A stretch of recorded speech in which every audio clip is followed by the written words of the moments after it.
D'ici 2050, la Terre vivra sur ses réserves d'eau. Ce manque d'eau s'explique en grande partie par la consommation privée dans les pays développés. En effet, ce sont les plus grands consommateurs d'eau. À Las Vegas, par exemple, 70% de la consommation d'eau concerne les habitants et leur consommation privée.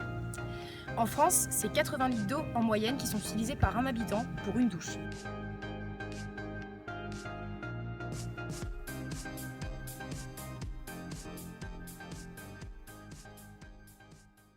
D'installer des appareils un peu plus économes, donc aussi bien les appareils sur les points d'eau, donc les douches, les lavabos, donc mettre ce qu'on appelle des mousseurs qui permettent de consommer moins d'eau avec une sensation de confort qui est la même, parce que là on arrive à diviser donc, par 2 voire par 3 donc les consommations par exemple sur des douches économes qui habituellement on consomme 18 à 20 litres d'eau à la minute.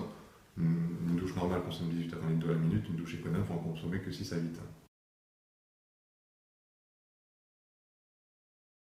L'objectif serait surtout en fait que tous ces appareils deviennent la norme, qu'on arrête de produire effectivement tous les appareils qui consomment beaucoup plus d'eau et plus d'énergie, pour ne limiter en fait le marché effectivement qu'à des appareils beaucoup plus économes. Ça nécessiterait que l'État légifère là-dessus.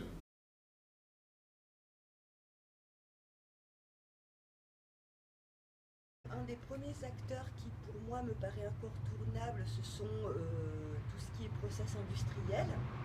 Il y a un concept qui existe qui s'appelle l'eau virtuelle, c'est-à-dire que, par exemple, dans le pull que vous avez sur vous, dans ma chemise, sur ce type de matériaux, il a fallu des mètres cubes et des mètres cubes d'eau pour les fabriquer.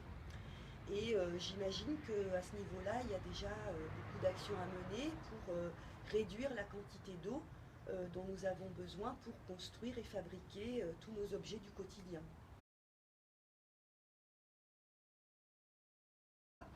Le concept me paraît effectivement intéressant, parce que la douche, finalement, l'eau qui sort de la douche, c'est pas une eau qui est très sale, mis à part des matières en suspension, tout ce qui est organique, puisque ça va être la saleté, un peu de savon.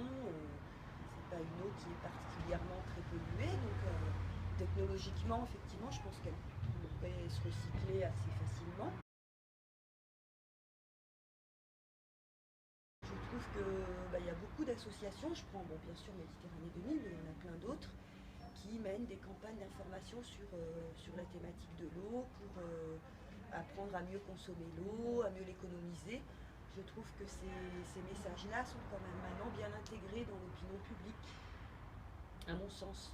Par exemple, nous, on anime une campagne qui s'appelle Infomère, qui est une campagne destinée à sensibiliser les usagers des plages sur les problématiques d'usage de l'eau notamment, mais aussi de protection du littoral.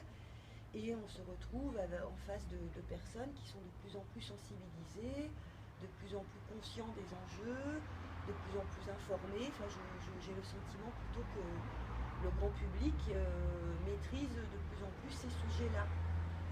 Après, la grosse problématique, c'est d'en avoir conscience, c'est une chose, mais de passer à l'acte, à l'envie d'agir, c'en est une autre. Déjà, il faut savoir que sur les navettes spatiales, ça fonctionne comme ça, c'est-à-dire qu'il y a de l'eau qui est recyclée à l'infini. Donc j'imagine que la technologie existe déjà.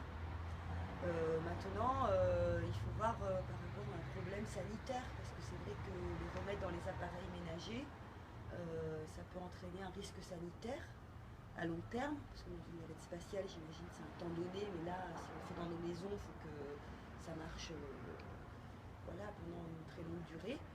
Donc voir au niveau sanitaire et hygiène si ça peut être réalisable sans danger pour la consommation humaine. Mais alors, quelle solution pour réduire la consommation d'eau ? Nous avons eu l'idée de créer une douche qui recycle l'eau instantanément. Mais comment cela fonctionne-t-il ? Le fonctionnement de cette douche repose sur 2 éléments clés, une pompe et un filtre. La pompe permet de récupérer l'eau qui arrive dans le bac pour la réinjecter dans les tuyaux. En fait, si je comprends bien, cette douche infinie a le fonctionnement d'une fontaine avec le filtre en plus.